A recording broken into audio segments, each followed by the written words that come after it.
Okay, I think we're live.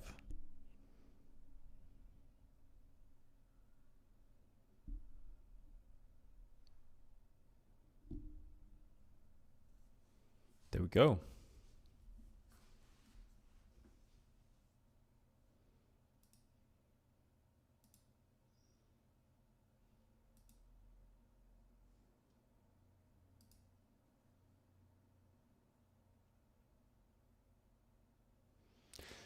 I should figure out how to do one of those countdowns. Like it counts down for 10 minutes and then we start. People can drop by, say hello.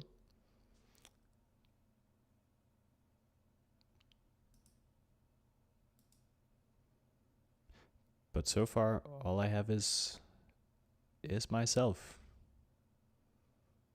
to just tread the waters until people are here. Anyway, what we're looking at today is a continuation of last time. Hello, Daniel. Nice to see you here. How are you?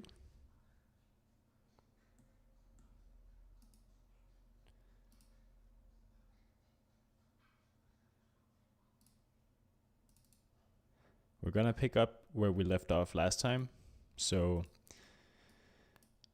we have the simulation here, which we might go back and do some changes on that, but we'll see when we get into rendering, because that's what we'll be focusing on to begin with. And I'm noticing that there's a lot of flickering, which I'm guessing is sea fighting, because all these things are just laying on top of each other. But we'll see how big of an issue it is. If we notice any problems, then maybe we'll have to go back and make sure that things aren't intersected before going into Vellum. And then we should be good moving on from there.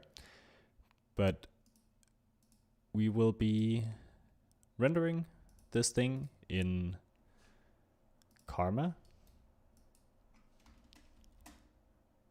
Let's see here. I think I brought it into... There we go. Okay, it's black. You've been working on your photogrammetry pipeline. Nice. Yeah, I've been lurking at your scans. They look amazing. It's really that cup has so much detail. It's crazy.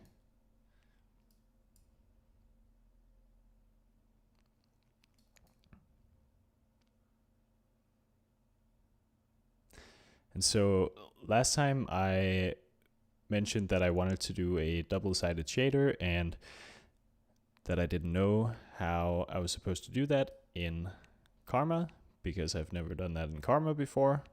And I wasn't sure if there was like a double-sided shader that you could just bring up and it was all set up for you or something like that. But as far as I can tell, there isn't. I stumbled across... Let's see if I can bring it up here. I stumbled across this video here by VFX for Design, where he goes over it with other things as well.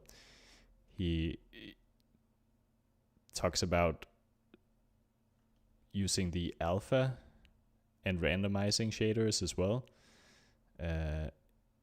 while also dealing with double-sided shaders. But all I really need is a double-sided shader. So I just took this little part here from his setup. And I've just quickly set that up in Karma. Or in my material library here, in a Karma material builder. And it's just a Material X view direction. Set to world space, all default, a Material X normal. Getting the normal of the object, I'm guessing. Do a dot product between the two, and I'm guessing what happens, I put this greater than in, and I basically just check if the value is greater than 0 or not. And that returns a 0 or 1 that goes into this ramp, and then when we start the render, we basically color the bottom side green. I guess that returns a 1. And the top side returns a 0. So we can use that to mix between different textures, basically. And that's what we're going to do.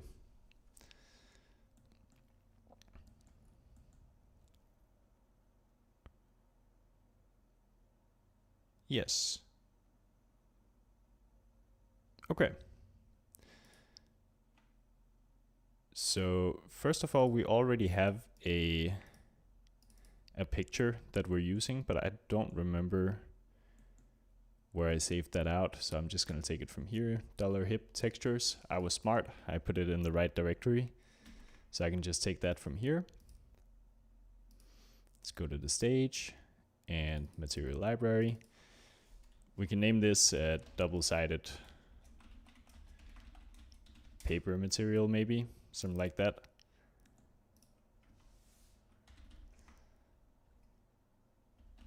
And then I think I'll just take this tiled image just so I have some UV controls. And just plug the file into there. And then we'll get a material X mix. And what was it I said? I said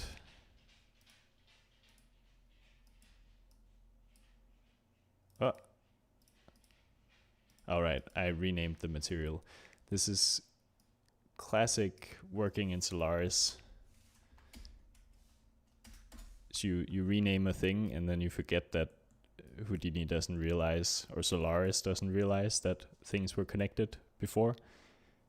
And so it doesn't auto-update the names. But there we go. Okay, so what was I saying? I was saying that 0 is the top side and 1 is the bottom side. So at 0, we should be getting, I'm guessing that would be the background. We should be getting this image here. And on 1, that would be the foreground. We should be getting some paper texture, basically, which is the back side of this paper here. So if we just plug this grader into the mix, we plug this into the base color. Let's see what we get. Yes, incredible. And right now we're just getting a black color, so it's a bit hard to see, but we could turn it white to seem paper-ish. There we are. That's pretty good. We can drop in a dome light as well, just so we have a bit of lighting. And I want to drop down a ground plane also. I'll just drop down a grid like this.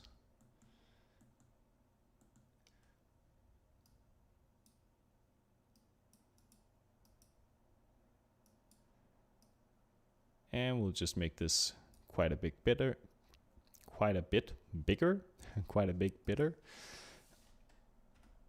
Gotta practice my tongue twisters. There we go. So I think this ground plane will fill out with some kind of concrete texture or something. And I was just curious if there was anything already in the material library, the default one in the material linker. Because if there is, then we can save a little bit of time by just using one of those. Let's see, there's also, these are ceramic, concrete, maybe. Let's try it out. Put that in there. Get the concrete, get the grid. And let's see, we probably need UVs on the grid for this to work. So just get a UV texture. I just pinned the view before I went in here to the sub create so I can see if my update does anything good. Doesn't look like it does. Why not? You can probably hear my dog barking now. He's upset because there's people nearby or something. I don't know. So it's got UVs. Doesn't seem to help it. So it's probably because with all of these materials from the material catalog, you can usually right click them out here in the material list and go edit material properties. And then you get one of these nodes here, an edit material properties node, and it has a bunch of options, and you can make these yourself as well. I just saw that Inside the Mind made a video recently covering how to fill up your own material library in here. It's a little bit involved, so it's not super easy, but I think once you have it set up and you got the process down, it's not too bad. But what I wanted to see here is we got this texture scale. Maybe scale that up or down, it gives a different result. I'm not sure what kind of concrete this is, but it's not the type of concrete that I'm looking for. I'll say that for sure. So in that case, I guess we go to ambient CG and have a look there.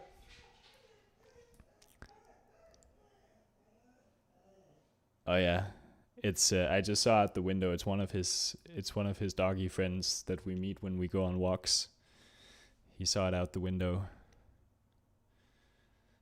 Super excited.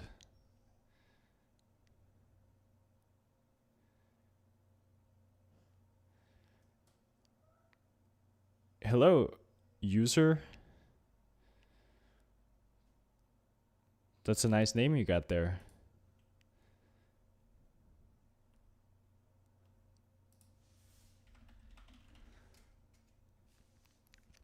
So I just want some kind of concrete. It's okay if it's a little bit shiny and soft looking, maybe. That's not it.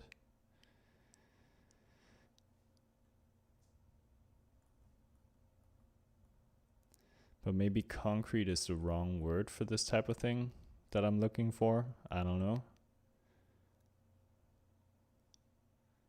I think I don't want to spend too much time looking for it, so I think we can go with this thing. Try to see if that's any good for us. So I'll just get the 2K texture and let's see here. Get it in the right directory. There we go.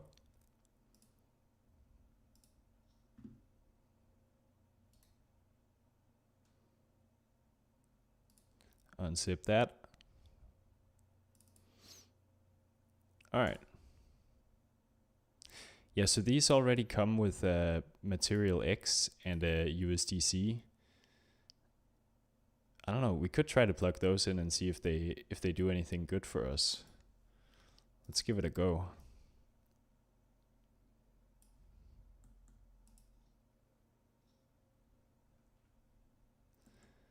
So is that, do you just sublayer it in? Is that what you do?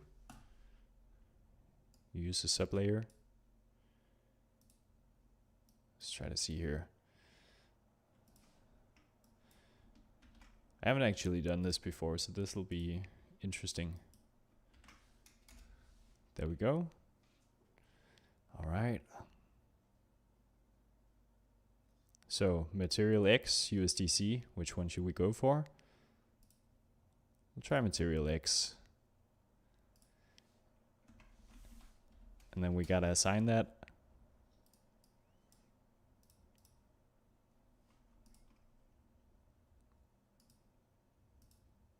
Okay, interesting. This is kind of like Maya. You get the Material X stack. Anyway, we'll get the floor here, and then we get the Material X, concrete. That's interesting.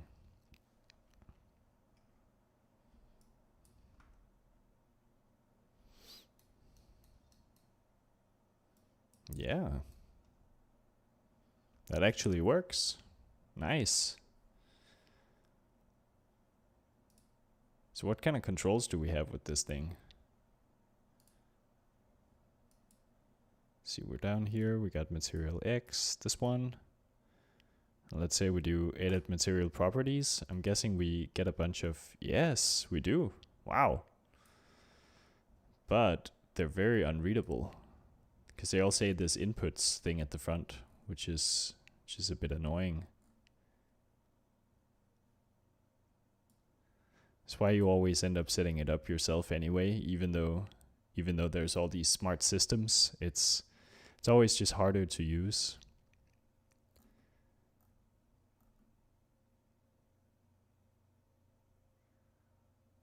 Let's see, I think all I'm looking for is kind of a tiling control, which I guess we could also just do on the UVs, but it would be nice. Input scale. That's the bump. Maybe even displacement. I think there's, it's enabled displacement. I don't think we want displacement actually. I think we'll just set that to 0. Because we got these thin papers lying on the ground. It's gonna be annoying with displacement poking through them. Don't want that. We want them lying flush on the ground.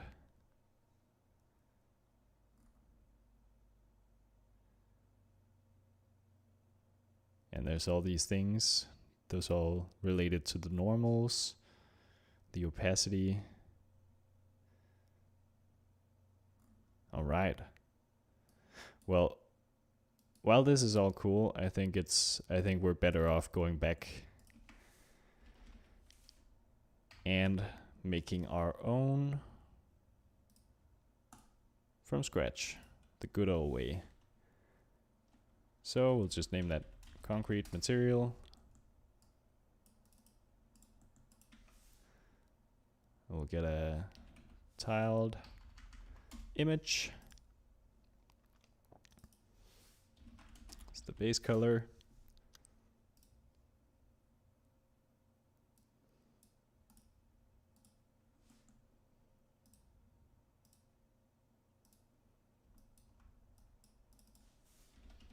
Roughness.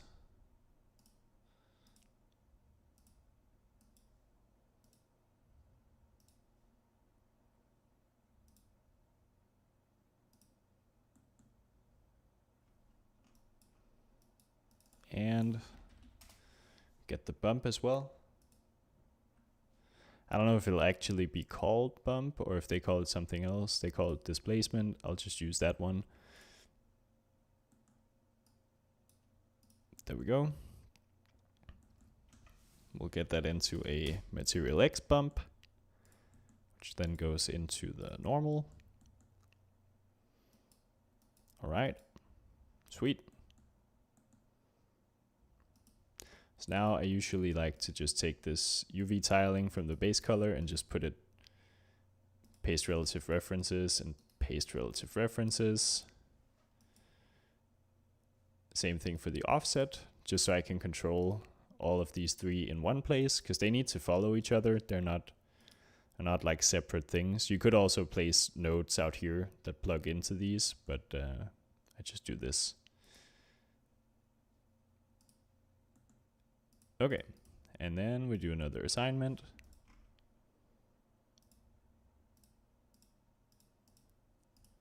There we go.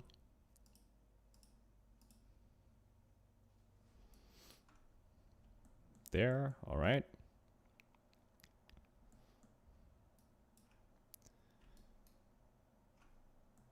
Now I think, do we have Tommy here? We do.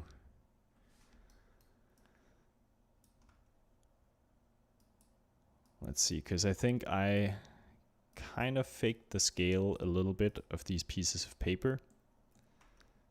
So if we use Tommy for scale reference, yeah, the pieces of paper are way too big. So I think what we could do is we could just scale them down before we go into lops.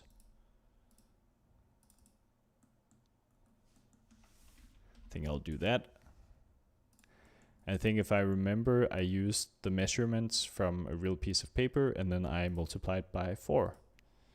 So we will just do the inverse here. I mean, could have just written 0.25, but oh well, same result.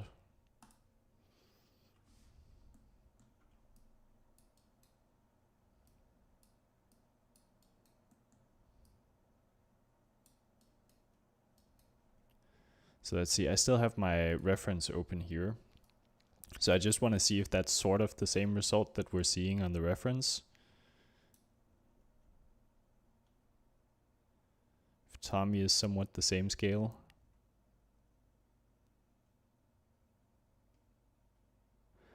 I think these pieces of paper might be a bit too small actually, because if we look at the feet, I know this guy's got pretty big, or I don't know about his feet, but he's a tall guy. So I think if a piece of paper here is much bigger than his foot with a shoe, or like roughly the same size as his foot with a shoe, then it should also be the same thing for Tommy. And Tommy's feet are quite a bit bigger, so I'll make the papers bigger. We'll do like that, 0.33. Could go even larger. Maybe just 0.5. I don't think that's gonna be a problem. That is gonna be a problem. That's way too much. We'll say 0.4. Right in the middle. I think that's probably good. Hey Fred, good to see you here. Hope you're doing well.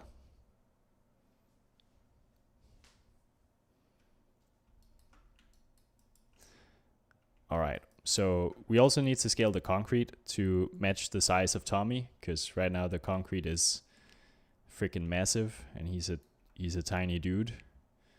So we'll just go pin that view, get the material library, the concrete material. We'll make it tile some more. Am I sliding this the right way?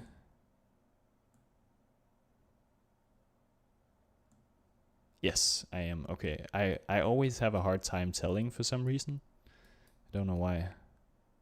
But yeah, so now it's super small. I think we're looking for something in between. Maybe something like this.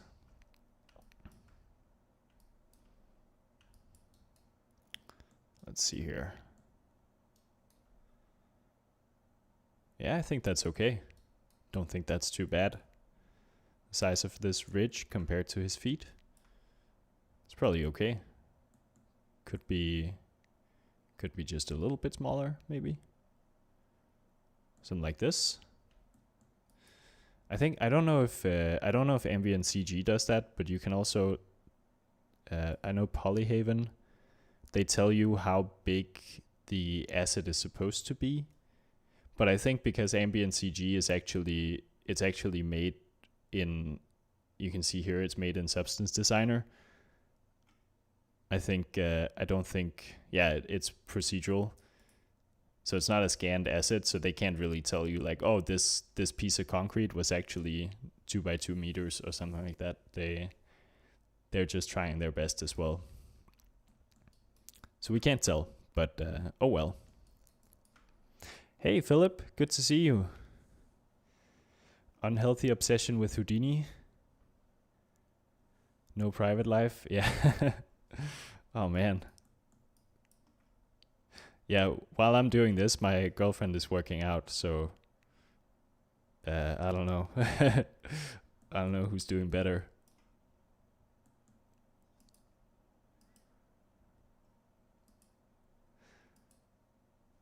So I think somehow, usually, I think the bump, you need to turn it way down.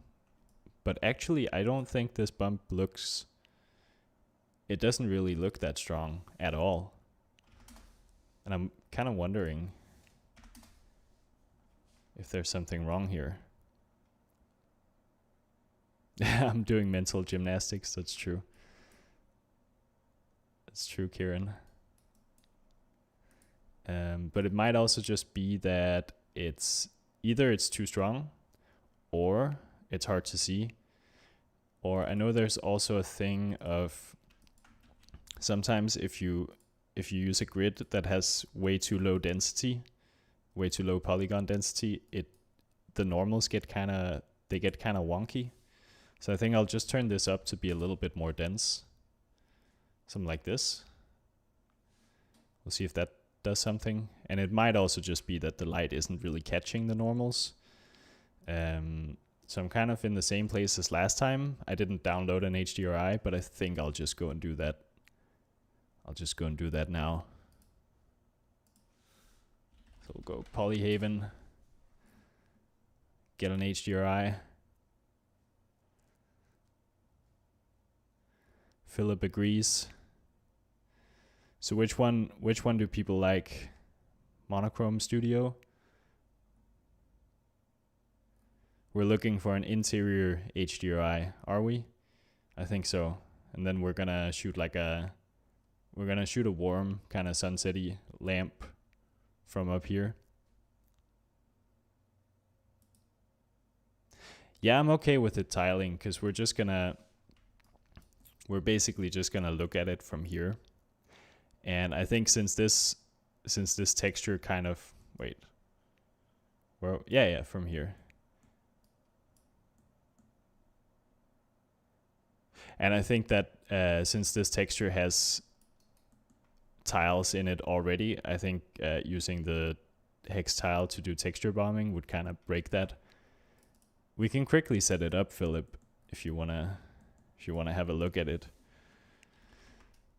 It's not really anything insane.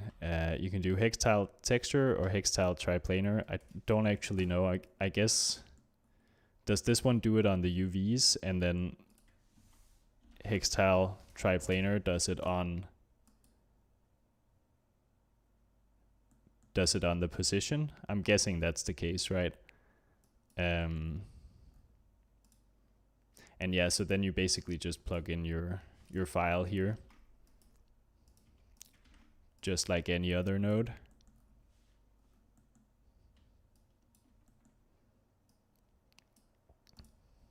Can have a look at it here. Let's see.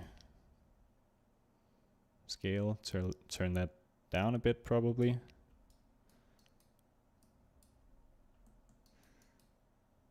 Yeah, so I think now you can see that even though I zoom out quite a bit, it does start repeating at some point. Does that have to do with this size as well? Yeah, like now it's way harder to tell. Like you can kind of tell there's some repetition going on, but it's not a completely uniform repetition, kind of like if I were to plug in the tiled image. You can do like a one-on-one comparison. Rotation as well. Is that not on by default? You got random scale too. Oh my god. Rotation. Probably even turn that on. Fall off. Yeah, you're right. It's a bunch of settings here. But yeah, it's just it's basically just if you got an organic texture where it doesn't really matter how it kind of connects, if it's just kind of like noisy detail and you don't want to see a repetition, like a super obvious repetition like this one where you kind of see the same thing over and over again, like this spot here repeats itself over and over again. You don't really want that, so then you use this. But in my case, I do actually want the tiles to stay intact, so I'll connect this up again. and it's called texture bombing, as Kieran points out.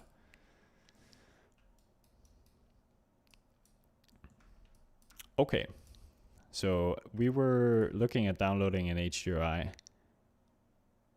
This is also fun, but I don't know if it'll look good.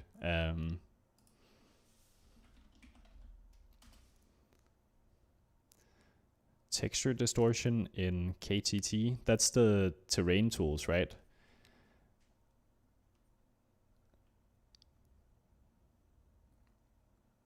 So what is, I feel like, yeah, so I don't remember, there was one that was always my go-to, but I've kind of just thrown away all my files. I think I don't know if it was this Studio Small 05 or maybe 07 or something like that. I think I'll take 05 and then we'll see.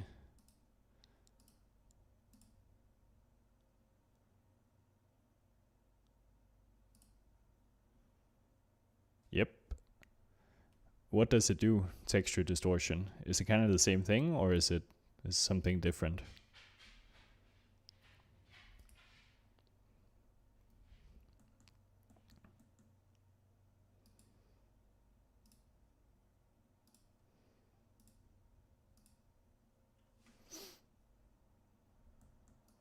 Oh, wow. Okay. That's a very different look. And I'm guessing that's because we turned up the bump so much. So if we go back to the concrete, turn back to 1, maybe not. Maybe there's actually no light coming from the top in this HDRI.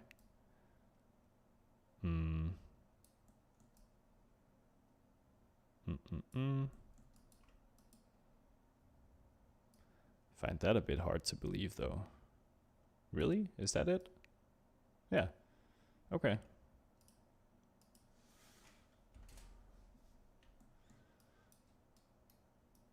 It's really illuminating this though. Very intensely.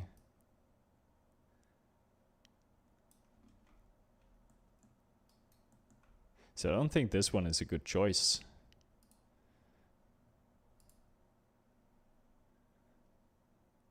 Oh, studio.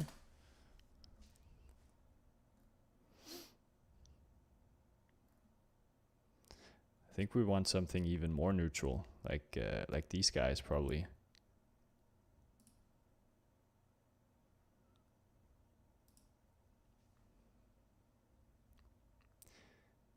It's not really super important. It's just to get like a slightly less uniform lighting condition by default. Get the brown photo studio. See how that looks. That's better. That's better.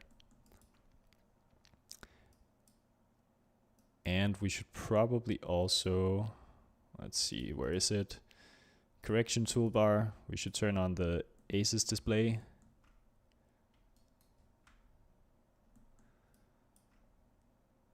To get the colors into the right range.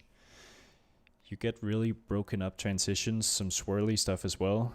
And you can even apply another node to the texture that does fluvial erosion, say along a mountain slope with the texture. That's cool. I don't know what fluvial erosion is. Do we have that in Houdini by default, or is that one of those KTT tools as well?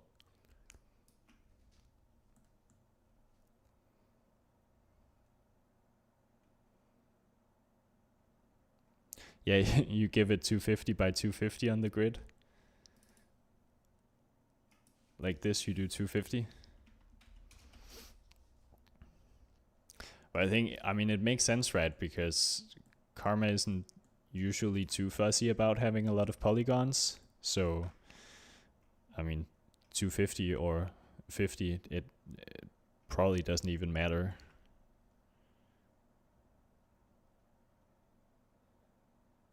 Yeah, okay, so that's a KTT specific tool. It makes the texture flow down the slope. You could probably, I mean, I'm guessing that's sort of the kind of thing that he does as well, right? Like does he use cops for KTT, or is it built on the height field tools? Because I'm guessing you could with cops do that as well with the slope direction and distort. It's kind of the same thing, right? And then if you put that into a for each loop or a solver or something like that, it basically does that.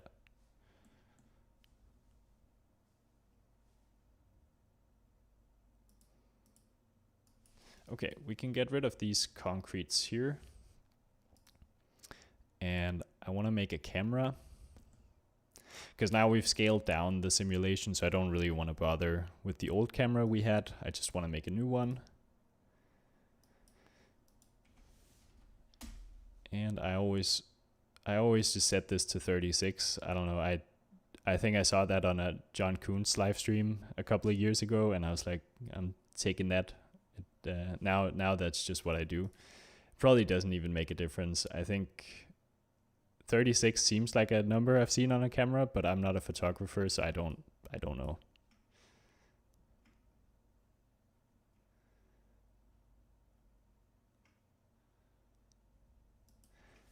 And then I think we want a pretty flat image, so we'll increase the focal length. I'm trying to see here. Actually, I think I'm wrong about that. I think this is not a flat image. I think it's a pretty wide angle image.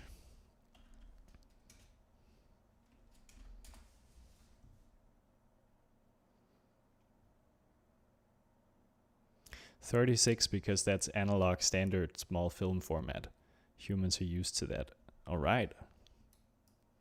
Good to know there's a reason behind it, and I'm not just doing things because someone told me to.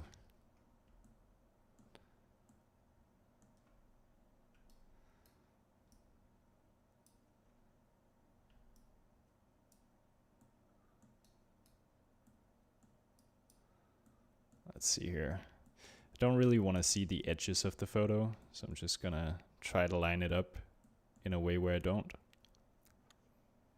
I think that's pretty decent. So right now we're in one of those slightly annoying situations where we have a sim coming in at the beginning of our chain. And so that means that every time I change this frame slider, it'll cook. You can see here it's time dependent all the way from the top. So it'll cook every single node for every frame that I change, which is, it's gonna get slow in the long run. I think here it's not really a problem yet, but it'll end up being pretty slow. So I know that there is, I think it's this one, geometry clip sequence.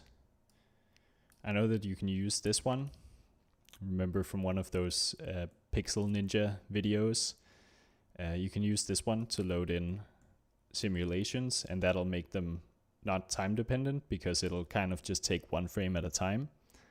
Because we've already cached out this sim to disk as BGO files, and we have one for every single frame.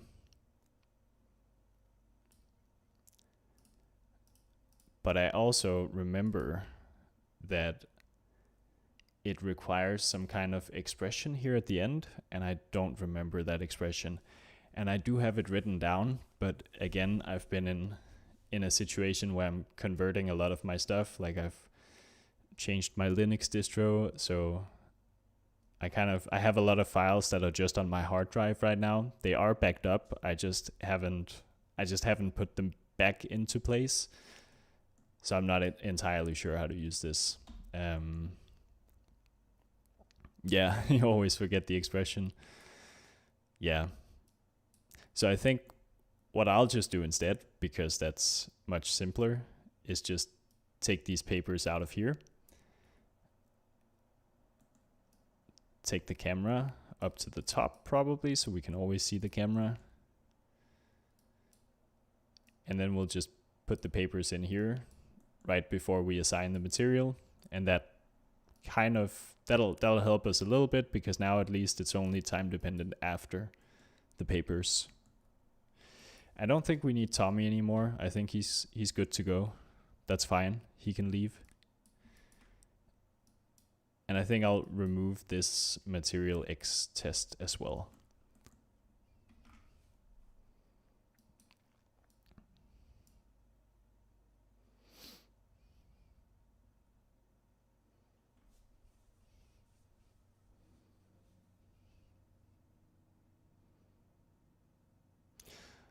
Load from files, and at the end of the path, put that forces time samples into the cache. It's the same as putting in a cache lop. What do you mean by put that? Are you talking about just the expression that we all can't remember? Because if you can remember the expression, I'll put it in right now. And then I'll make sure to get it in my notes again, so I don't have to ask you.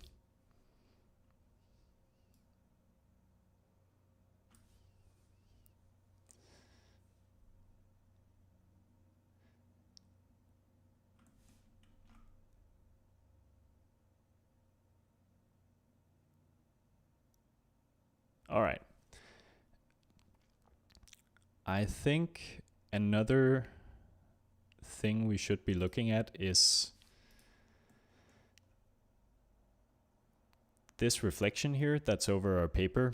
It's way too perfect. It's super boring to look at. And I don't think we really have that in the reference, because these papers are kind of, they're overlapping each other, and some of them are kind of peeled up a little bit. So, you know, it looks a lot more interesting. And it feels like they're also just bulging up a little bit. It's kind of hard to tell what's waves and what's the paper, which is kind of the point, right? So we should get this effect as well. And I think looking at this, we've probably chosen a picture that's not entirely ideal. We could make the expression a permanent default, but that's too easy. Yeah, it's way too easy. What would you get out of using Houdini if you didn't have to invent the wheel?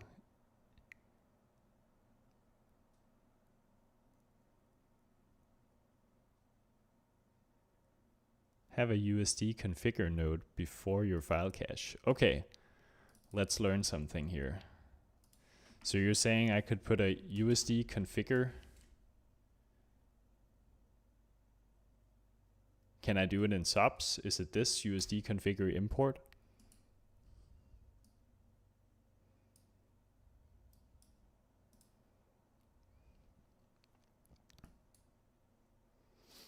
And then I'm looking for something to do with time samples, probably.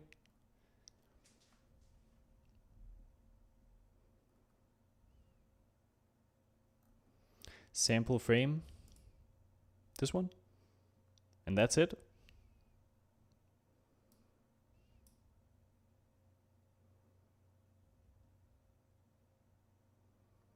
And then I guess you could give it other things as well, other options. Okay, that's nice. All right, then I'll save it out again.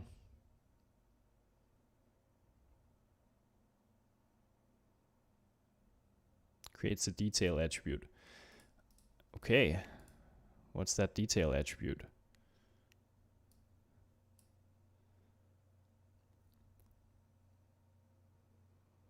It's just this USD config sample frame. Nice. All right. That's super simple.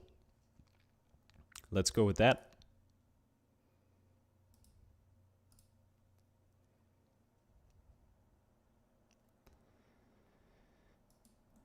And then I should be able to use the geometry clip sequence and just get load clip file path. Get the paper sim from here.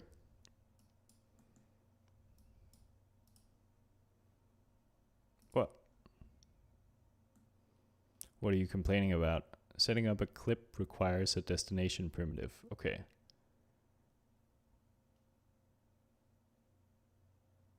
Clip set name and a clip root primitive.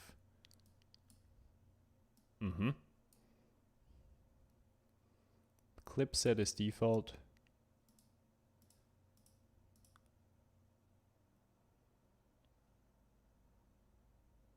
What am I missing? Reference topology file. I guess, do we have a topology file, or does it just make that one up? I can't remember. You'll send the reference file you made? All right. Well, then I guess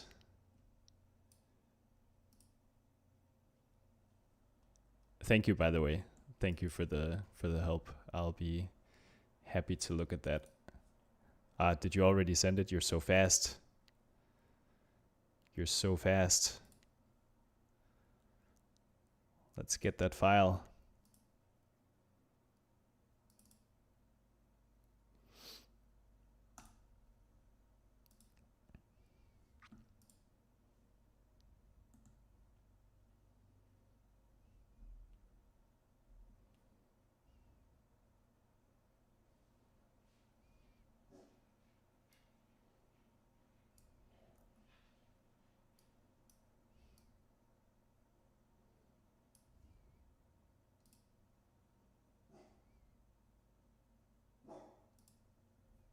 All right.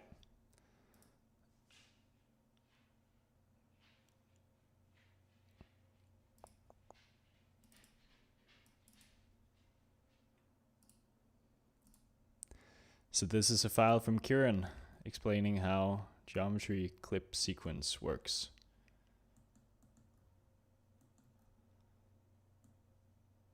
And something else, I'm guessing. This is a camera. Okay. So we're looking at this part of it, I suppose.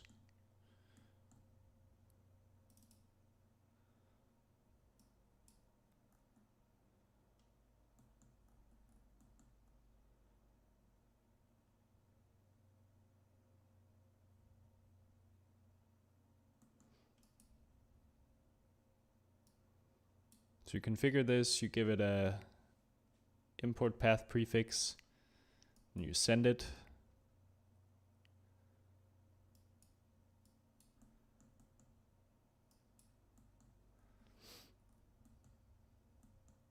And that's a volume.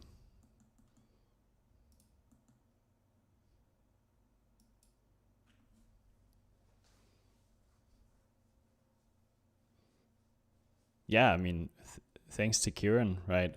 We wouldn't be doing this without him. Send it again.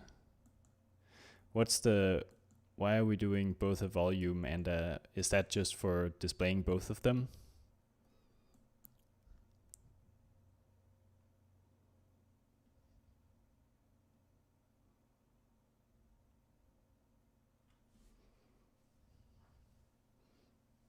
Okay, so we'll do that first, I guess. We'll put a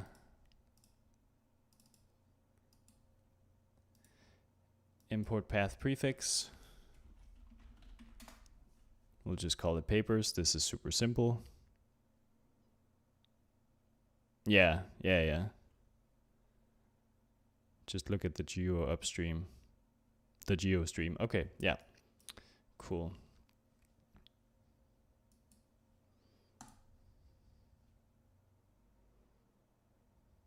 All right, so now we have import path prefix, we have a sample frame, and those go in here in the detail attributes, like so. Makes sense. Good. Go to the stage and clip.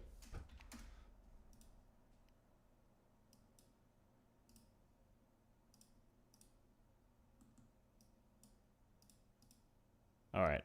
And then we take a look at what else you're saying as well. Turn off get geometry from second input. Is that off? Is that on by default? No. Okay, good.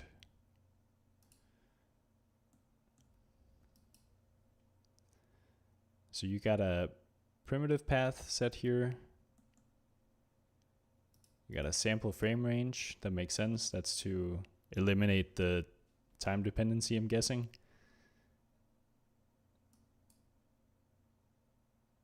Oh, then you got this. That's the expression, right? Thought you said we didn't need this. Oh no.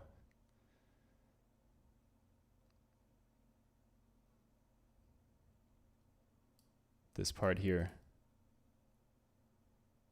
Clip primitive path, my beautiful geo.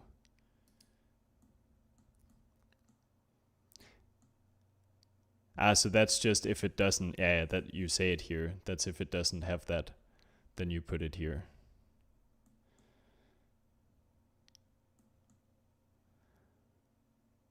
Once you're done, turn off flatten clip files and turn on all clips have matching scene graph structure.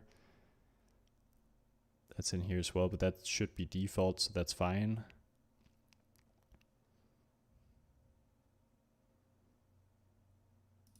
Okay.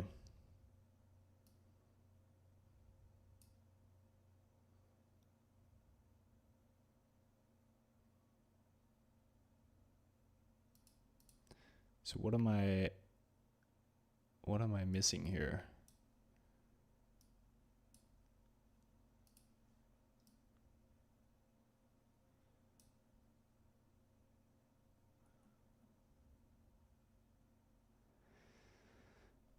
Primitive path.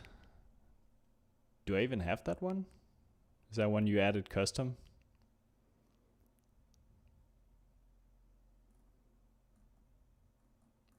Because I think I remember that just had to set its sample frame range. No?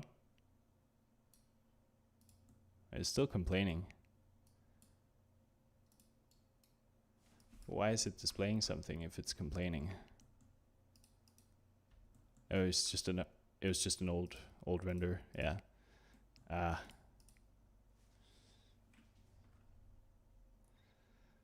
This is what you get for trying to do anything live.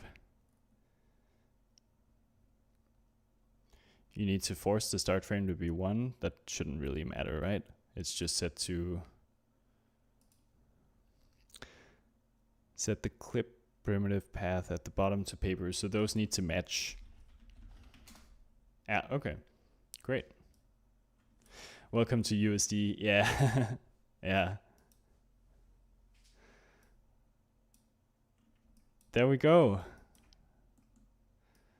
Now we're loading it in the proper way. Okay. So now, as we can see, thanks to Kieran, and the lovely file, we no longer have any time dependency, which is great. So much faster. Not right now, but it would be eventually. It would be much, much faster.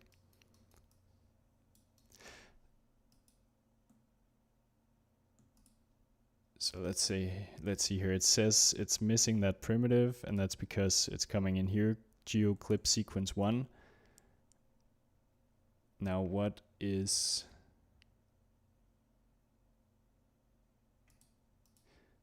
Where do I tell it not to use $OS?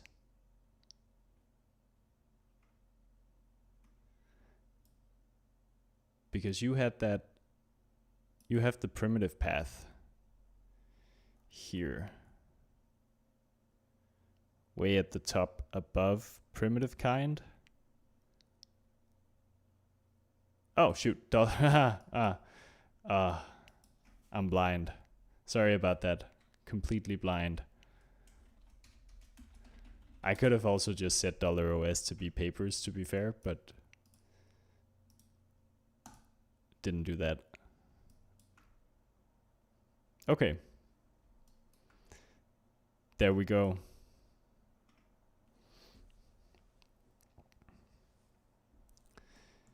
Yeah. It's astounding how you can stare at a menu thinking you're looking at the right thing, and then you realize you're not at all. I think I forgot that I had the transform. We could just go back and do that actually up here, just so it comes in completely clean, like so. No, Philip, that's why you gotta write it down. These types of things are, I don't think it's for people to remember. I think it's, you just gotta write it down. Let's see here. Probably need to reload the files since I updated them. Yes, there we go. Okay. So now our scale is correct, and we don't have a time dependency in our graph, thanks to Kieran. Amazing. Or be Kieran. Yeah, true. I mean, Kieran has an example file, right? So we should just all have one of those. Or, you know, I mean, I'm sure you could even read the docs and find this out, but we didn't do that. Certainly didn't do that. Kieran is an example file. Exactly.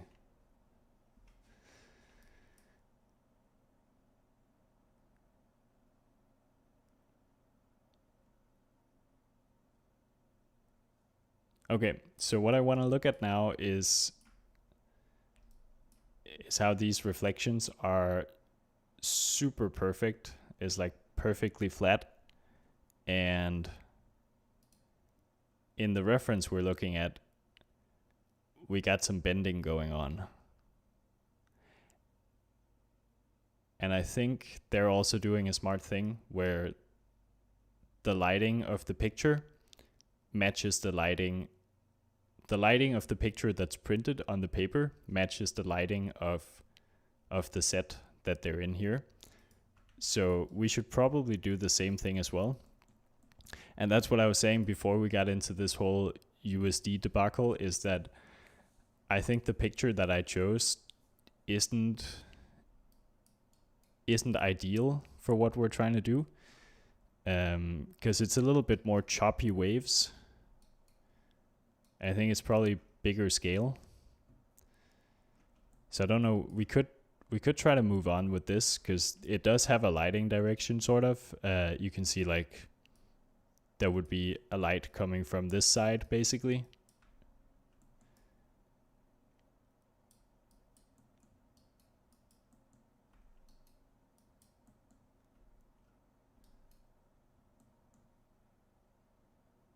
Am I even seeing that right?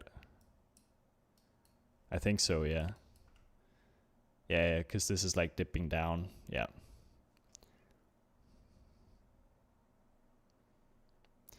Pull a float out of the wave's image texture and do some displacement with that. Yeah, I was considering faking something there, but I think if we want to get the same effect that we're seeing in the picture, I think we gotta stick to what they're doing. And I don't think they've been bending the pieces of paper to match the waves. I think they've just kind of been, you know, like they're people, right? So they just place down these pieces of paper pretty quickly, and it mostly lines up, but it doesn't quite line up, and some of them bend a little bit and stuff like that. And that's just an effect of the process. So I think we should probably try to simulate that, right? It is nice that this one bends up, and I think to get that type of thing, I think we would have to go into Vellum, or we would have to make some kind of edge mask and kind of pull up some of the edges. We could totally do that, though. I think that wouldn't be too far out of reach. I think maybe real quick though, we can just turn down the strength of this HDRI a little bit. And we can add an area light. And sorry, I forgot, I almost never use the area light because it kind of, I think it removes some of the parameters, and I don't really love that, so I always just add a light and turn it into a rectangle afterwards. Then let's see here, something like that.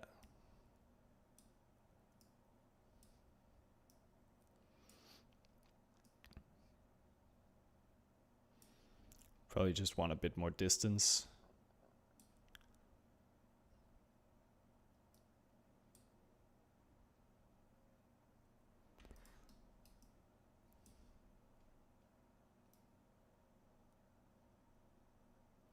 Do a physical sky. Could do that, yeah.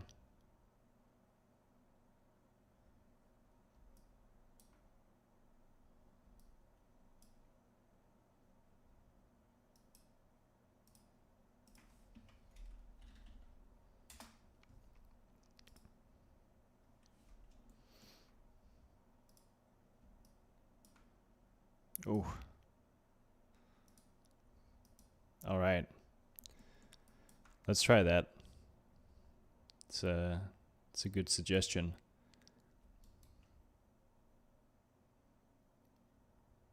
Let's see here. I'll turn up the exposure a bit. Maybe actually just so I can see, I'll get the exposure just from the sun. We'll get the angle down here. Then we'll rotate it. Ooh. Look at those speculars. Incredible. Yeah, there we go.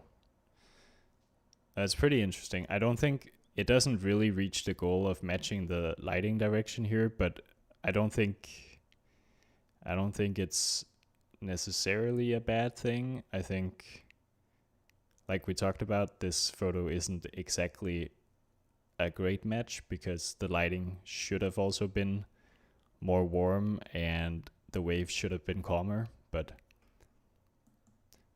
we can try to move on with this type of thing.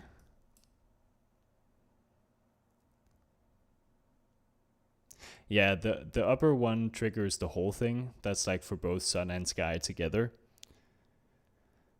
Do higher bump on your papers also. Yeah. We don't have any bump on the material right now. I'm sure that might help a little bit as well.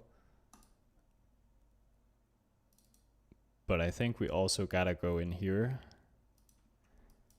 and have a little look at how they look before. And I think we could do a little bit of work here. I think we could, let's see here. So I have this point jitter, which just randomizes a little bit, and I think we do actually want the height in there. I think that's gonna help a little bit. I don't know if we even want the height to be higher. Let's see. This is where this whole caching thing kind of sucks.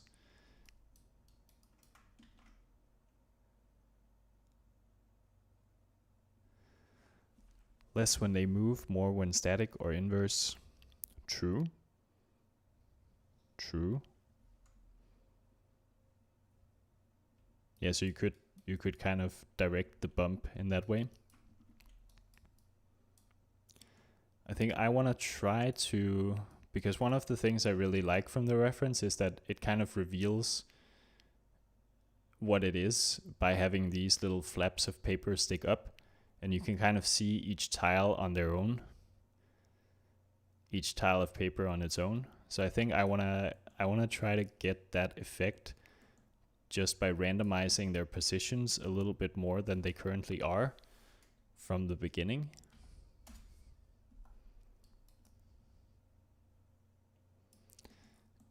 So I think what I'll do is just have like a null here. It's like out initial, and we'll just get this transform, put it in there so it's in the right position. And then I'll get this into lops.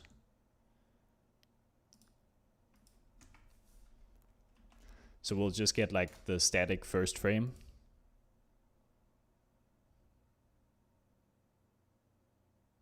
Yeah, exactly. Stretched noise. I think that's the way to go. So then we'll import this. And let's see, now some of it's going through the floor. And we obviously don't want that. So we should probably... Is that some of what I did here? No. We could do a match size. We could also just transform it up a little bit. I think that's what I'm gonna do. Just nice and simple. What was the value I put into the point jitter? It was 0.01. So I think we'll just copy this and put it into the translate here. Now, is that enough? Yes. Okay, sweet. And then we'll assign, or we'll just actually just name this papers. There we go. Yeah, so now I think we're getting that effect of them being separate pieces of paper. And we could even randomize the rotation just a little bit more, just a tiny hair. Let's see, let's use a dot, not a comma. There we go. It's probably not gonna make a huge difference, but just a little bit. And then we can get just a super subtle mountain on these papers.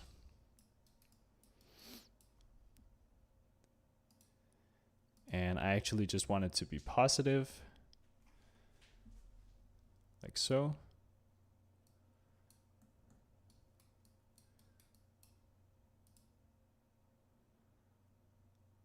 And I think we'll just add the noise in Y. Something like that. Make it much softer.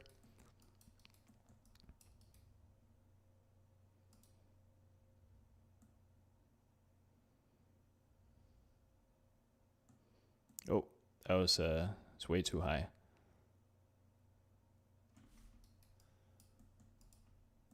Now it gets hard to tell when we're seeing the waves, so let's turn them off for now. So we need this kind of thing, but way less.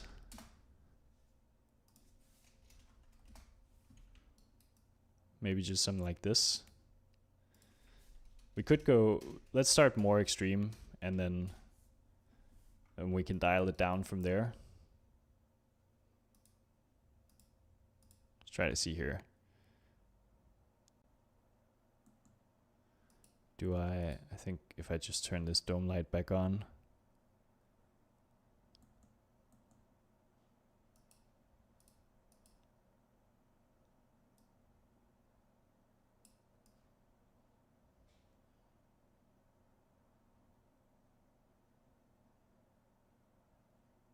There we go. Okay. Now we're starting to see the right thing. Just make the sun a little bit bigger. There's more haze in the atmosphere or something.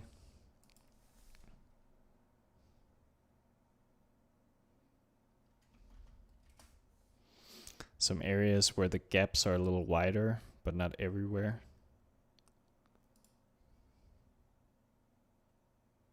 Yeah.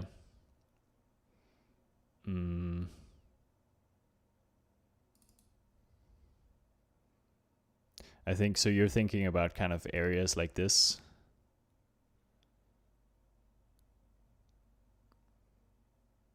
Like this type of thing here as well.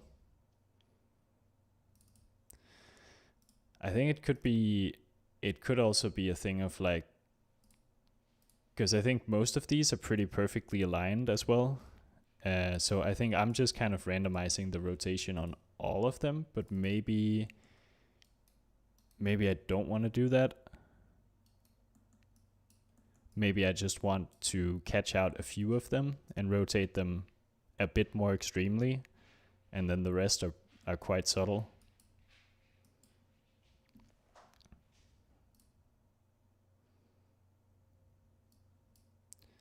So I wonder if this remap distribution ramp, does that do what we want it to, do you think?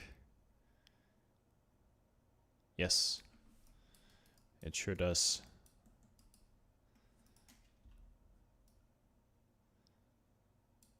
There we go. I think it's more like it, right? Because then what we could do is we could have one that's just what it was before, and we can put another one on top like this, and we could have that one be quite a bit more extreme, but then only catch a few.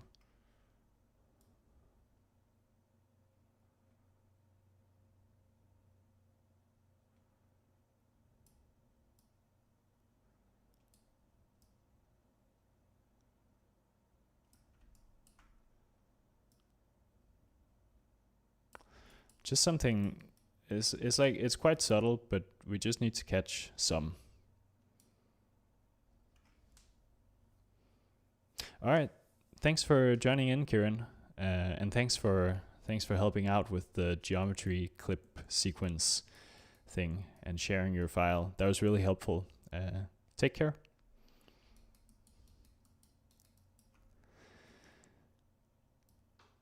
All right, yeah, so we do something like this. And I wonder, I don't know if point jitter has the same thing. I don't think it does. But it does have a scale by attribute. So what you could do is you could add a point jitter. And we could have the scale be just a little bit higher. Like this maybe. And then this needs to be less extreme, because we don't want that much of Y changes here. So then we will scale by an attribute. Let's see, that's like an attribute paint, right? It's gonna drop down. Yeah, we don't want to paint an attribute. We just want to make a noise, I think. No, we want to make a random attribute.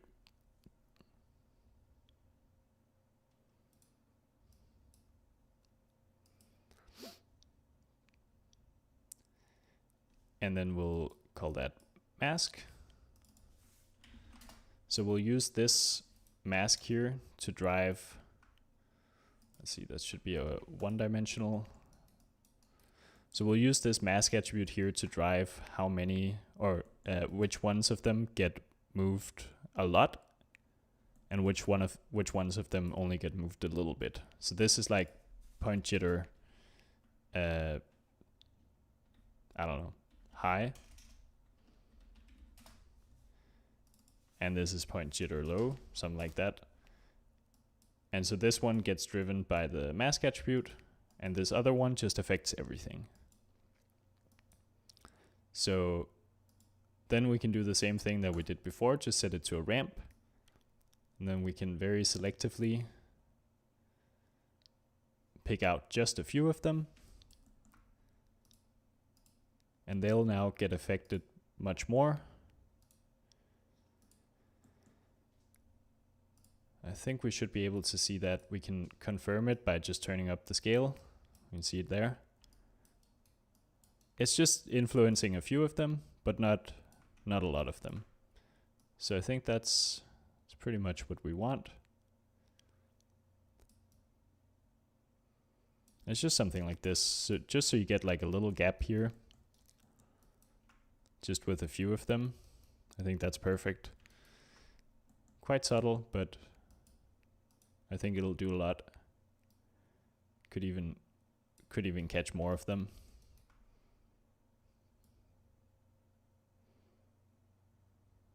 Something like this maybe. We'll see. And I think I'll turn down this noise now because I think that was too extreme. So I'll just turn it down to 1/3 of what it was before. We'll go back. It's already starting to feel better, isn't it? I think so. I think so. I'm not sure if I think maybe the Y displacement now is a bit too extreme. So I think I'll just turn that down again. Set that to 1. And we can probably just completely disable this. Yeah, that's much better. Now, before it felt like they were floating a little bit. Now it feels like they're just sitting a little bit higher. I think that's good. And then what I want to do is just catch the edges of these pieces of paper a little bit. So I think way up here, I'll just create a, what's it called? It's called like a mask from, what's it called? Boundary? What do they call it? Edge. It's a labs node, I think. Attribute from, group from attribute boundary. That's not what I'm looking for. I will do it the long way around then, because I don't remember how to do it otherwise.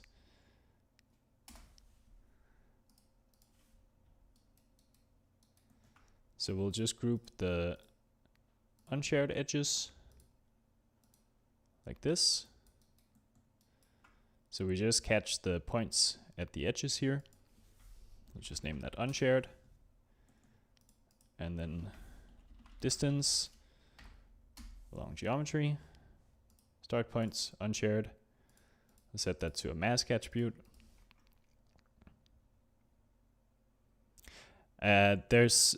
So Philip, there's a labs node called something like attribute mask from boundary or something like that, but I wasn't finding it. So what I want to do is basically just make a mask from the outside to the inside of the geometry.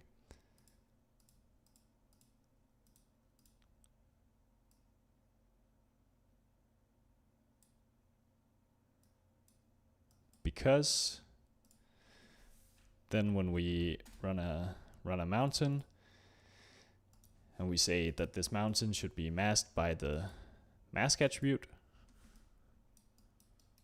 Let's see if this is clear here. I don't know if it is.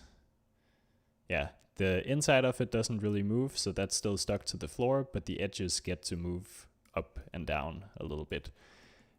And so then when we copy this over to everything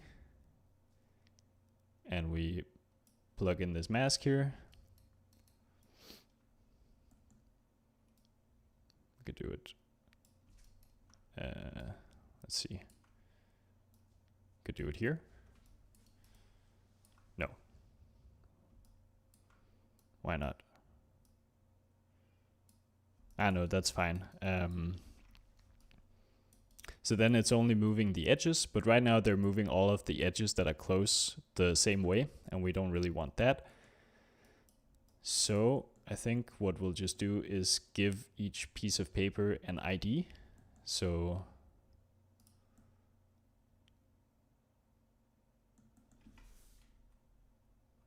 we'll just enumerate the points that we're copying onto.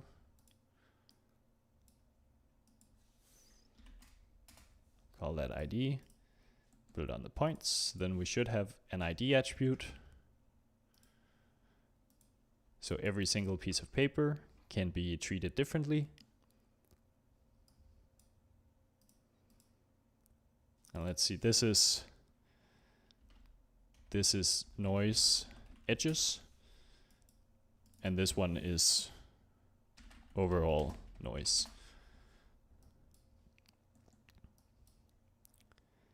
So then we can use a expression here to set the offset using that attribute that we created before. So let's see here, pass through. So what we want to say is offset is equal to offset plus I at ID. There we go. So now it's basically just adding the ID to the offset, so each of them is offset differently.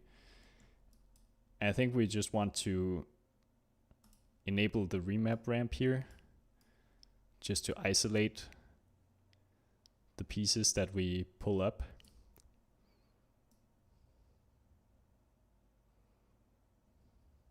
A little bit more. Because we don't really want to pull up everything. We just want to pull up a little bit of things here. So we only want this to be positive as well.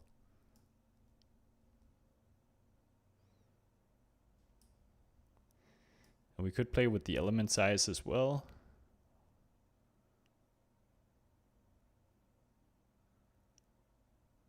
Maybe something like that. It could also be that it needs to be smaller, but I'm not quite sure here.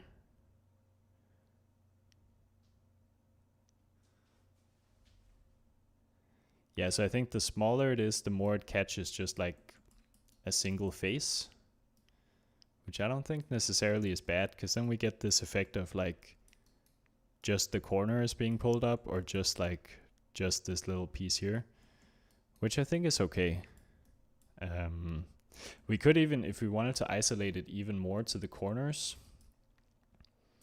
we could just say, instead of this being all the unshared edges, we could just manually select. I mean, I'm sure you could do this in a different way. We could just manually select the corner points here.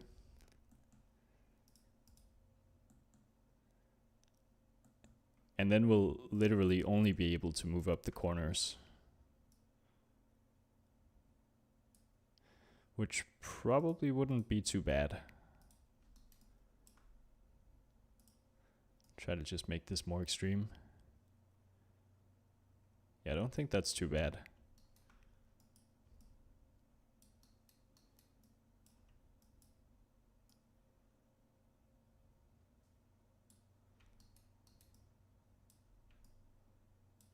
Okay, let's have a look again in our stage.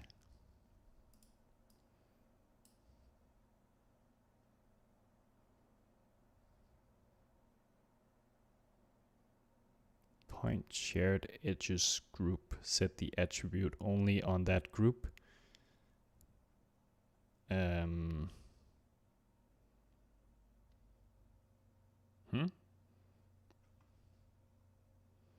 I'm not sure I know what you mean, Philip. So we're getting some of that effect here. I think we probably want it to be a little bit stronger. But I'll pin the view here and then I can see it update. So we'll see if we double it, what happens then. I think that's not too bad, is it? Try to look at the camera. I did it already. All right. That's great. Okay, but yeah, I think we're not too far off now. I think the main thing that's still bothering me is that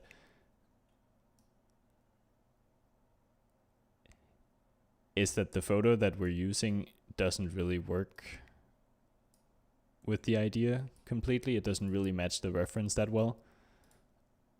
I think I want to just try to see what happens if I turn this dome light setup here back on.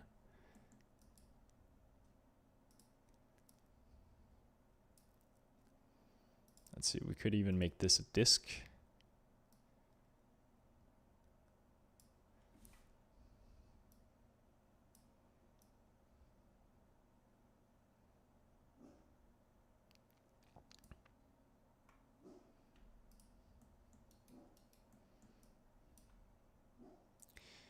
And we could just move it a bit further back and just make it a lot bigger.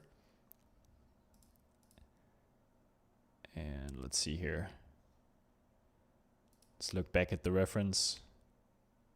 So I think also part of what's tricking me here is that it looks like it's very specular, but I actually think that's just the waves that are printed on these pieces of paper. I don't think the pieces of paper in themselves are extremely specular.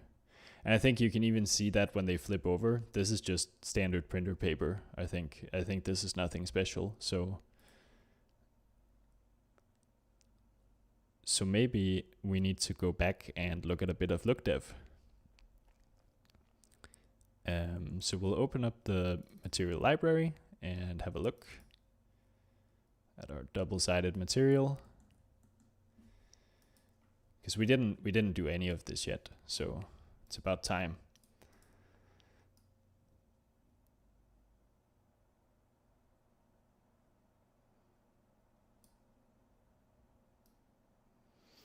So I think already doing this type of thing sells the effect better. I think maybe is the dome light too strong, or is it's the light that's too strong?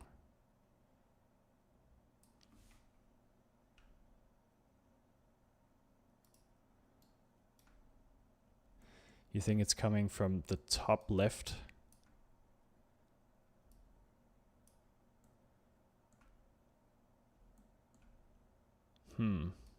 Let's see here. Yeah, I think you're right. Maybe it's pretty centered, isn't it?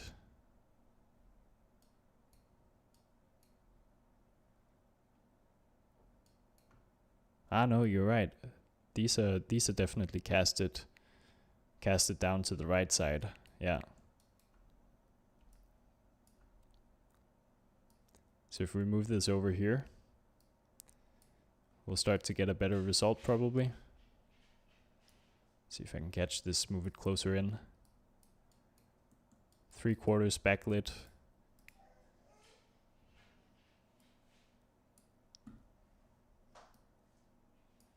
I need to turn on some lights. You guys have been looking at a ghost this whole time. I'll just be back in a second.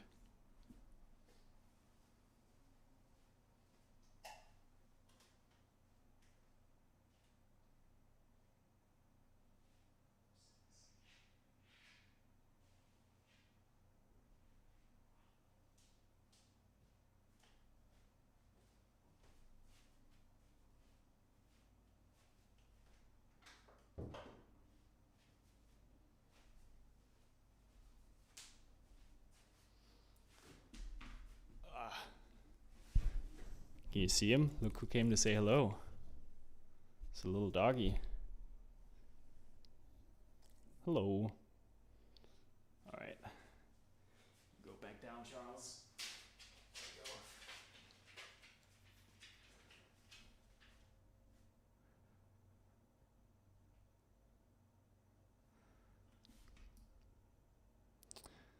All right, Fred says to move it back. I think that's a good suggestion. Funny enough, in the photo real world ref, the warm light comes from the top left as well. Yeah, exactly. It's like up here.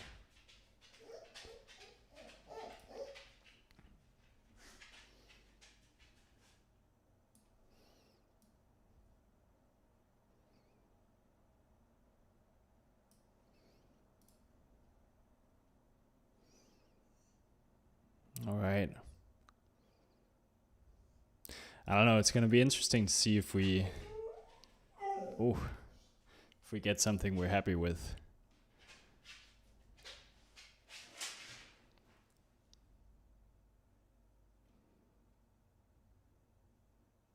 Yeah, it's very diffused. Yeah.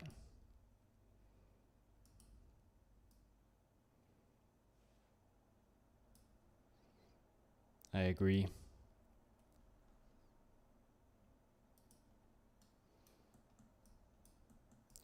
Lighting in Karma is the most fun of all the render engines.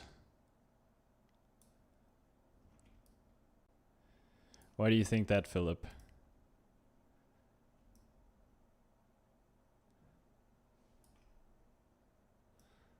Let's see here.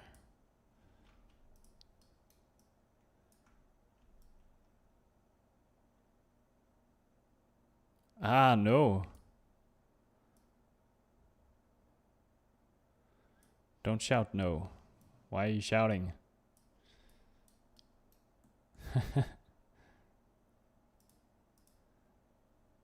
see, no, I don't think that's not the right choice.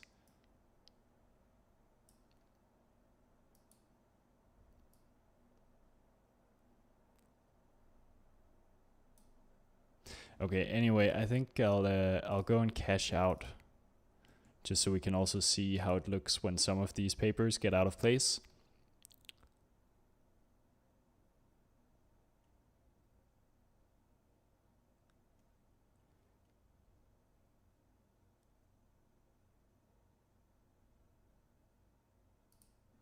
Yeah, the option to set by specular is very nice.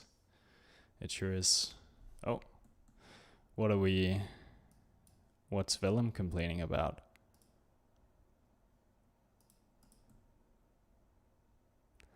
Duplicate point, right. So Vellum doesn't like when the points have an ID attribute, so we'll just delete that.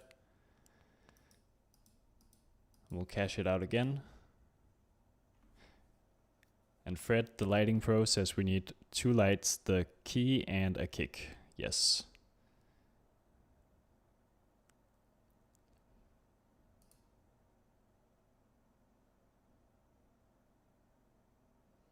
I always think it's really hard to light flat things. I think this helps that there's a figure in the shot. It also helps that the papers are still more, they have a bit more resolution to do the imperfections, which is also, I think, a good thing.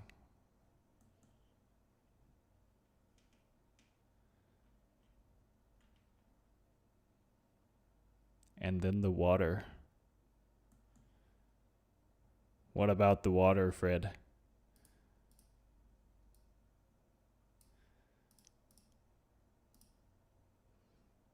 Let's see here. Now we can, like so. Like this, there we go.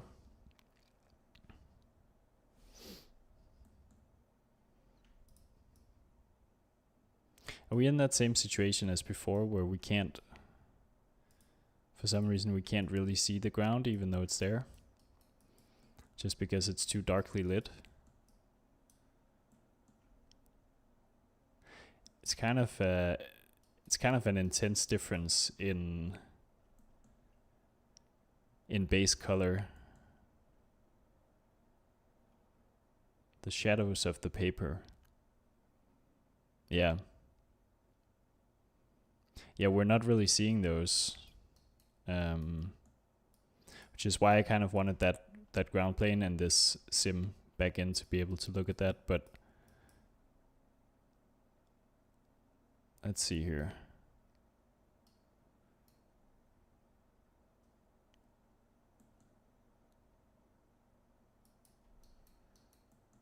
I think we probably need to raise this up a little bit, and I think we need to consider that this is much, much brighter than this one. I think if I try to copy this in here, we have a look. There's something else going on here. What could that be?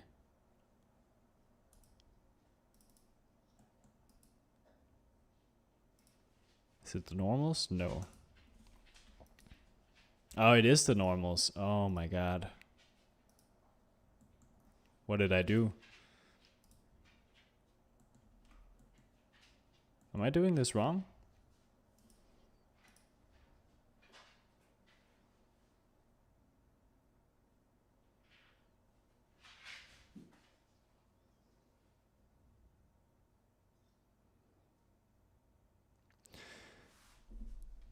Yeah, I mean, we could cheat it, but we could also find out why this is going wrong. Is it because it's a color going into the normal? No, I want height going into Shoot. Float. There we go. Okay. So this whole time, it was all messed up. On the bump node. Thank you, Philip. Thank you for clarifying. Okay. I think we're in a better position now to do any type of work.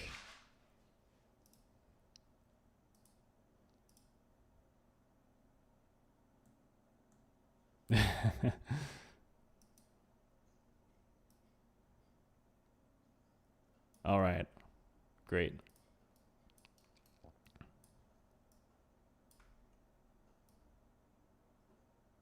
Yeah, so I think that already feels much better, that we can actually see some kind of shadows.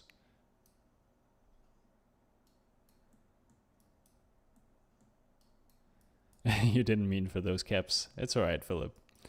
I get it. It's frustrating.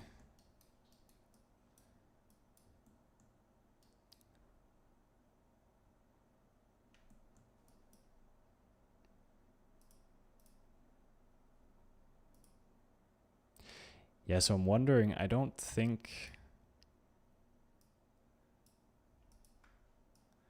Let's see here. We get the key.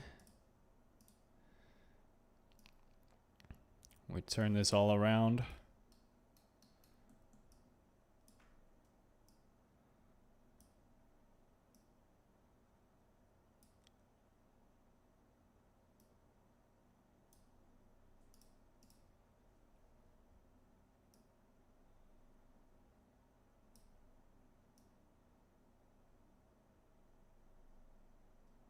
Could be a bit of a cooler light.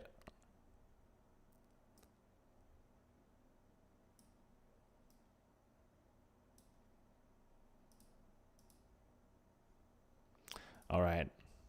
So I think you're right, Fred. I don't think we're really seeing those shadows from the pieces of paper at all. So I think it's back to the drawing board. Back to the sub import here.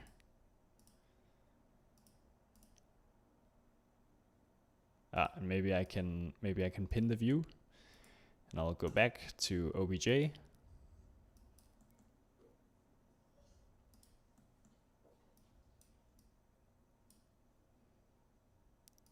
Let's see here. Gotta bring this up even more. I think I will go back to this being on unshared edges and not just at the corners. So I think that already feels a bit better, and I think we'll just mask out less here.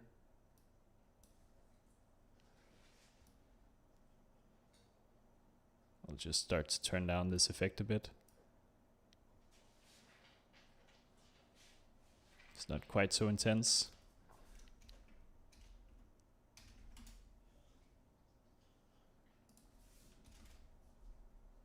Something like that. Maybe we turned down this overall noise way too much.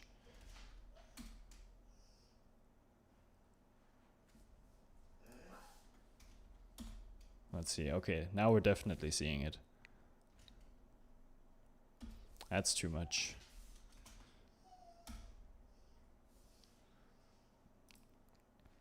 Could be just something like this. This probably isn't too far off. Was that what we had before? Maybe it was.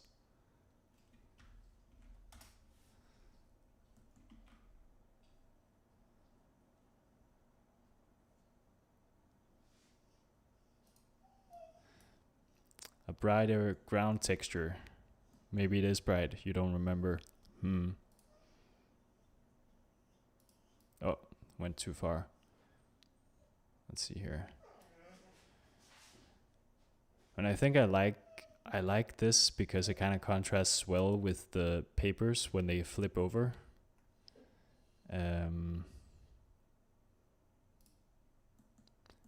But I don't think it's not quite the same result that we're getting. So let's cache this out one more time. Yeah, exactly. The reference is pretty dark as well. And I think the reference is probably even darker than what we have. So we could darken ours up a bit, because I think what they're aiming for is that it kind of matches the same value that they have going on here, which is what I keep talking about, that the texture we're using for the waves isn't great, because it's not really the same thing as what is going on in our video reference. I keep talking about it, so maybe I should fix it.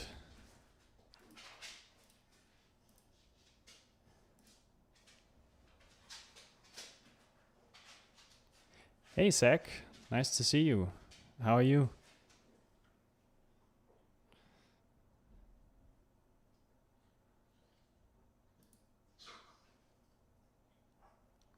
Okay.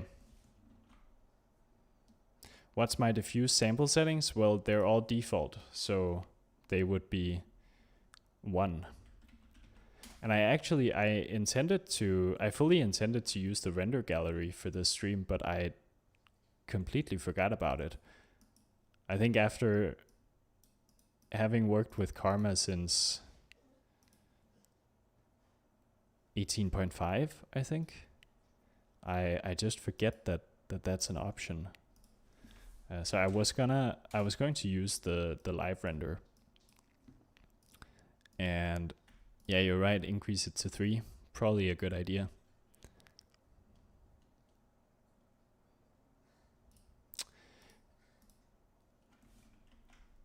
And then let's see here, Karma XPU, render settings, start render.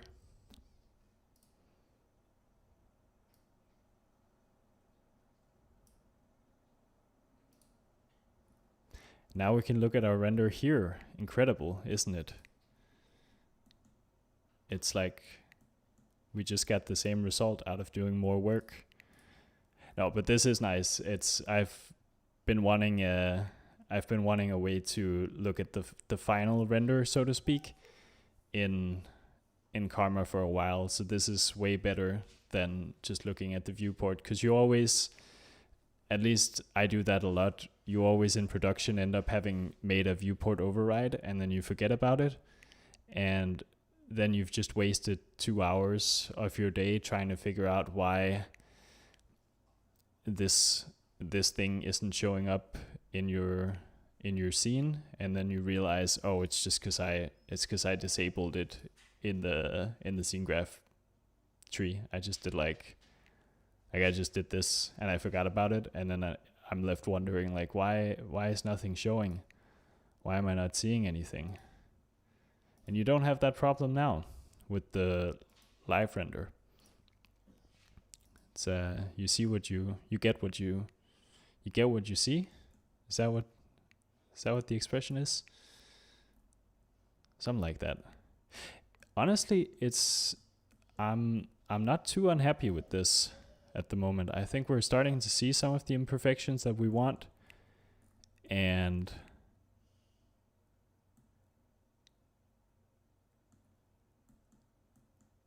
I think this looks pretty cool. So I think, let's see here, what's the time? Yeah, so I think I'll spend the next 15 minutes just getting this paper shader working a little bit better, and yeah, then we'll see where we're at. So go in the material library, the double-sided shader, and let's see here. I think I had intentions of using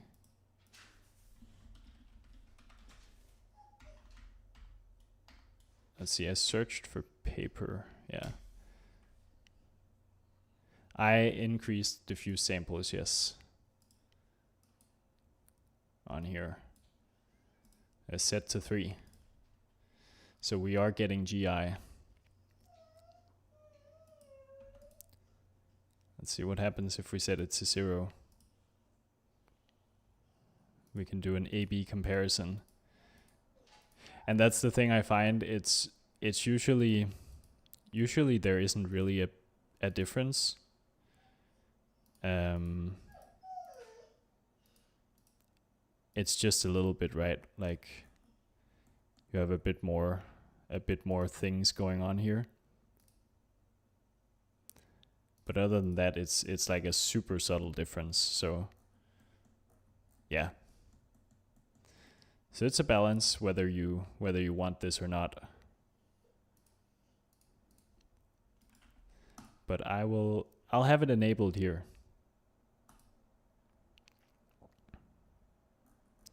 We'll see, now these should be the same, right? Yeah. Great. All right, so I was gonna take a paper material from Ambient CG.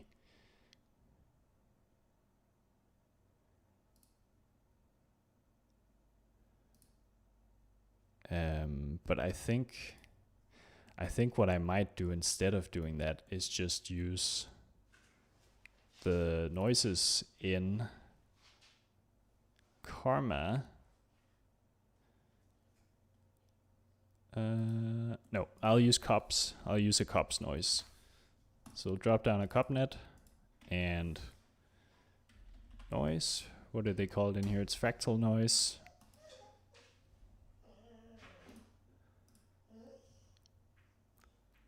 I don't know if you can hear it, but my dog keeps making sounds. He's a little teenager.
Is the sound working again? I think so. Looks like it is. Alright, you said a bubble noise with negative distortion.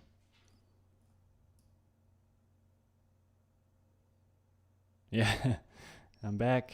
I was here the whole time. Dog's getting really impatient though. And stretch it vertically. I guess the direction probably doesn't. I keep doing this, dragging it out of the screen. It seems like that's something that started happening in 21. It's like when you drag these sliders out, they just go crazy. So what? It's just like something like this.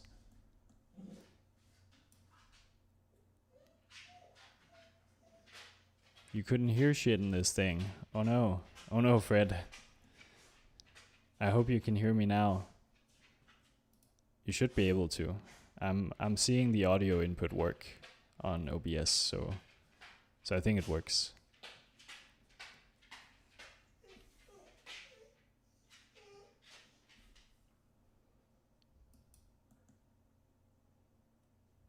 All right, and then you just use this thing for paper wrinkles.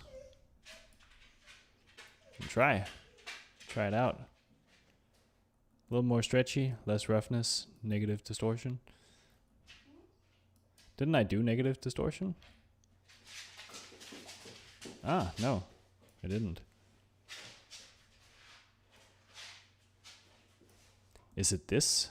Is this the stretch you mean? Not the tile size, just like this. That's starting to look more like paper wrinkles.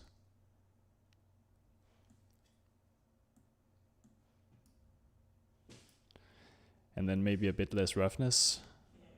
Something like this.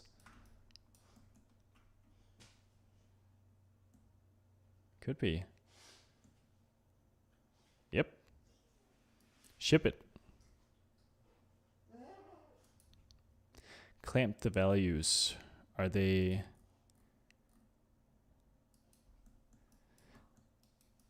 I mean, I don't feel like it doesn't really look like any of them are going beyond 0 or 1, but...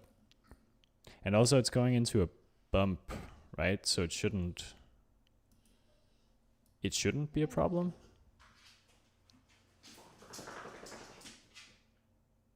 So I'm not gonna run displacement on this thing. I think that's gonna cause more issues than it's gonna do good.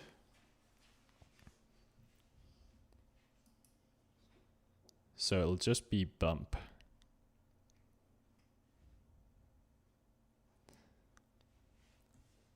Yeah, you heard the doggo now. He's, I think he's starting to get some zoomies now.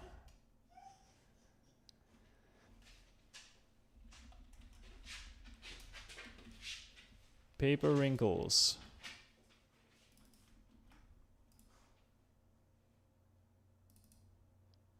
Did I remember to press render to disk? I don't know.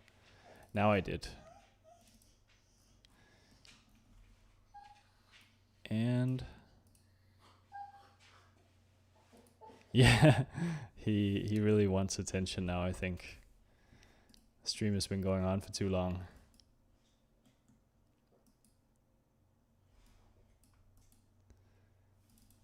Let's get the wrinkles.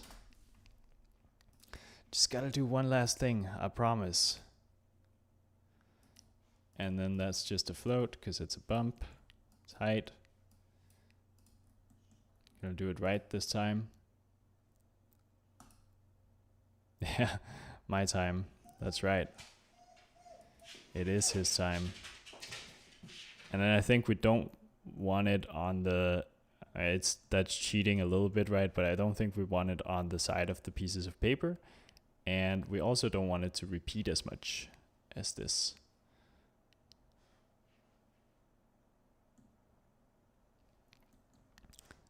But I think regardless, if we have it on the front, we're going to be able to see the pattern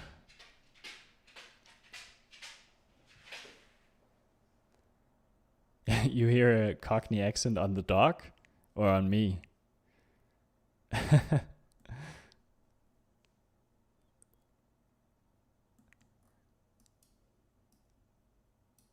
Right, so let's get rid of that one. So it was this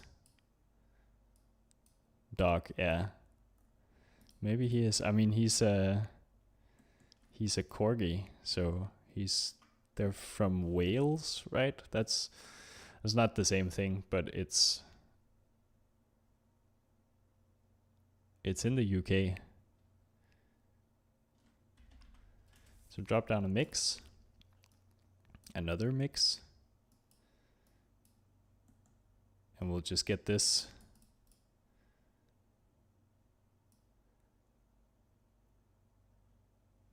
What was it? So we have this is the waves. That's the cells noise. That's the foreground. So that means this needs to be the foreground as well. I think we might be better off doing it like this way around instead.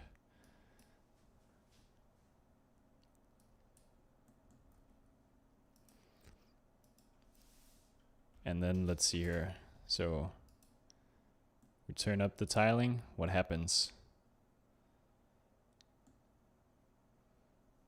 Yeah, then we see some things.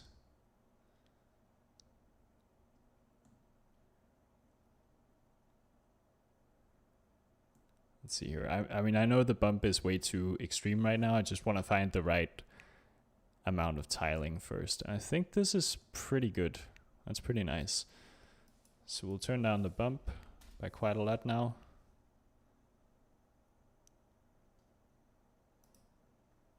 Something like that. I don't know. It's a hard balance. Maybe something like that. We'll see. And then one thing we could do as well is just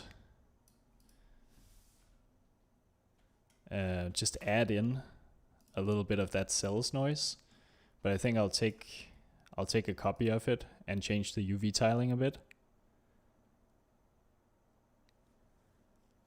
Just a tubes of bump. What's a tubes?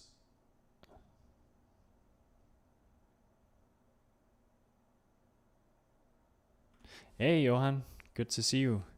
Yeah, I'm hoping to stream once a week for just about 2 hours here on Tuesdays.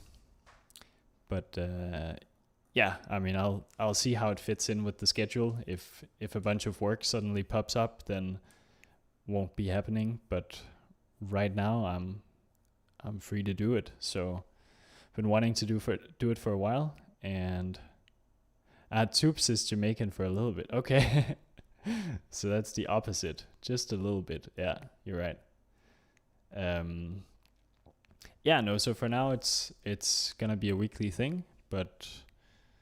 I mean, I'll try, like Philip has been urging me to. I'll try to announce it on Discord before I go live.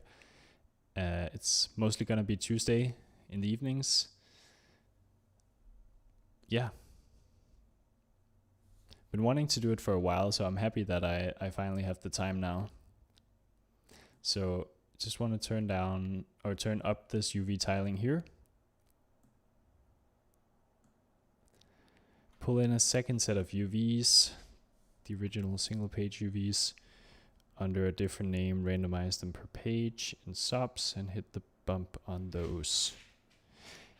Yeah, you would do that if you would totally do that if you just wanted. Oh, hold on.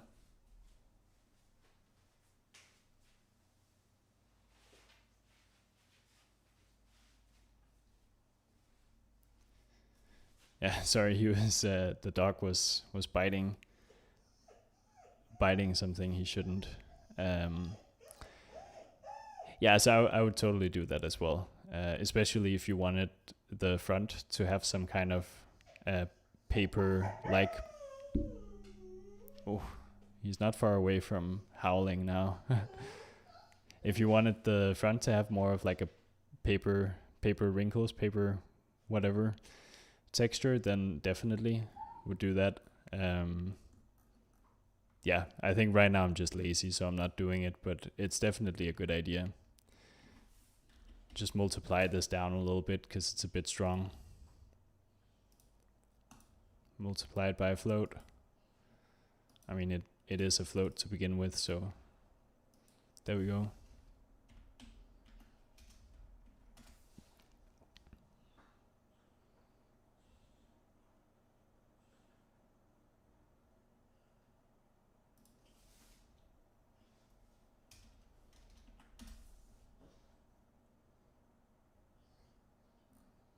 Yeah, maybe something like that. I don't know. It's we got some of the way for sure. But I think I'll have to call it here. And then maybe, I don't know, how fast is it to go through? That's pretty fast. Okay. We can have a quick look at some frames here before we turn off the stream. So we got the early frames here.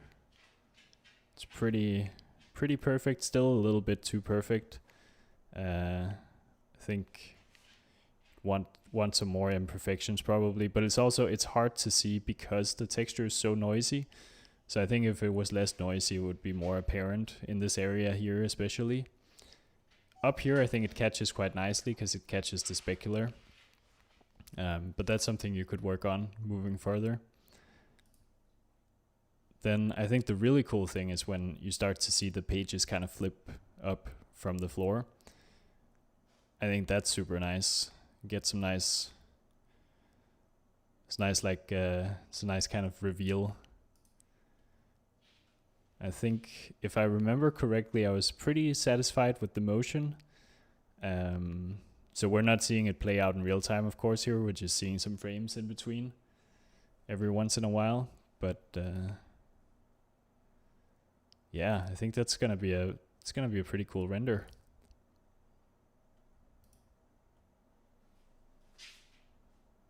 I don't know what I think of the scale of the floor.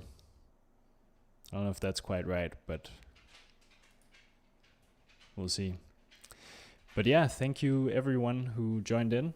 It was fun once again to play around with some Houdini and just chat a little bit. And again, shout out to Kieran for sharing that example file with us, getting us set up with the GeoClip sequence to load in the paper sim without too much trouble. And my dog just stole, I have the Houdini squab. I have it in it's not a plushy version, but it's like it's a rubber version of or like a foam version of the squab. And my dog just took it off the shelf, so now it's in his mouth.